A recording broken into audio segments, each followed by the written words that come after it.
You were 3 years old the first time you learned to betray yourself. You cried out for comfort and no one came, or someone came but they were angry or drunk or simply somewhere else in their own mind. And in that moment, something inside you broke, not dramatically, quietly. The way a bone can fracture without anyone noticing until years later, when you wonder why you can't stop reaching for the bottle, the screen, the person who doesn't love you back. What if addiction was never about the substance, but about a hole that was carved into you before you could even speak? Think about the way you check your phone 93 times a day. The way you eat when you're not hungry. The way you stay up too late scrolling through nothing, knowing tomorrow will punish you for it. Think about that third glass of wine that became a ritual. The relationship you knew was poison, but you kept drinking anyway. The shopping cart you fill to feel something. The work you bury yourself in so you don't have to feel anything at all. These aren't character flaws. They're not even choices, not really. They're repetitions. Your nervous system performing the same desperate act over and over again, trying to solve a problem that was created before you had words for pain. And there's a reason for this, a very specific one. Most people understand addiction as a hijacked reward system. Your brain likes pleasure, so it keeps chasing it.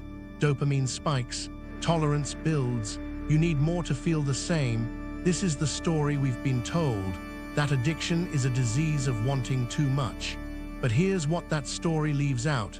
Dopamine isn't just about pleasure, it's about anticipation, about reaching for something you believe will save you. And the reason some brains reach harder than others has almost nothing to do with willpower. Studies on adopted children show that addiction vulnerability can be traced not to genetics alone, but to the quality of early caregiving. Children who experienced emotional neglect in the first 2 years of life show measurably different dopamine receptor density in adulthood. Their brains are wired to seek more because they received less, but this is only the surface. Gabor-Mate spent decades working with the most severe addicts in North America, heroin users in Vancouver's downtown East Side, and what he found shattered the conventional model. Every single one of his patients had experienced significant childhood trauma, not some of them, all of them. Mate argued that addiction is not a disease of pleasure-seeking, it's a disease of pain avoidance. The substance or behavior isn't the problem, it's the solution. A desperate, brilliant, ultimately failing solution to unbearable emotional distress. But Mate went further. He said the real question isn't why the addiction. The real question is why the pain. And the answer almost always lives in the first few years of life, often before conscious memory begins. The addict isn't chasing a high, they're chasing the feeling of being held, of being seen, of existing in someone else's nervous system as someone who matters. And when that feeling was absent in infancy, the brain learns to manufacture substitutes. But here's what nobody tells you. Alan Score's research on right brain development reveals something devastating.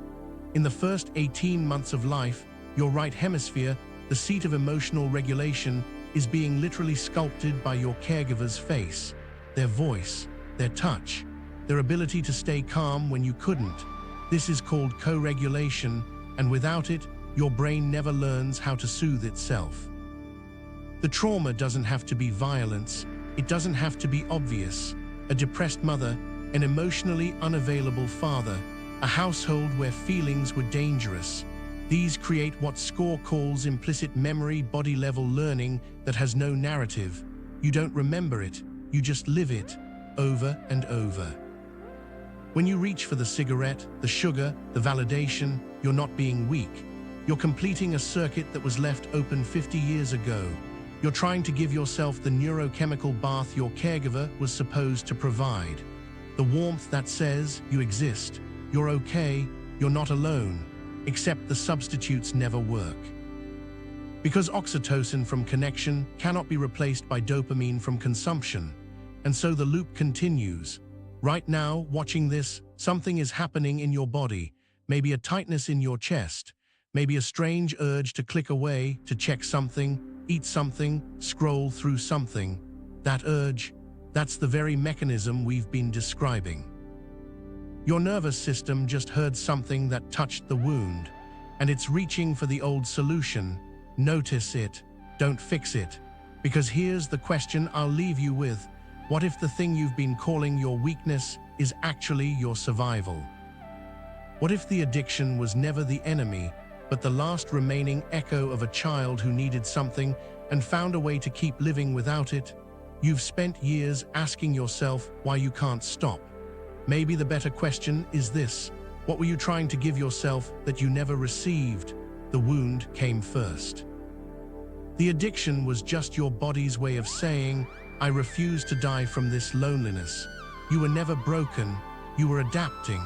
And somewhere beneath all the reaching, that child is still waiting to be held.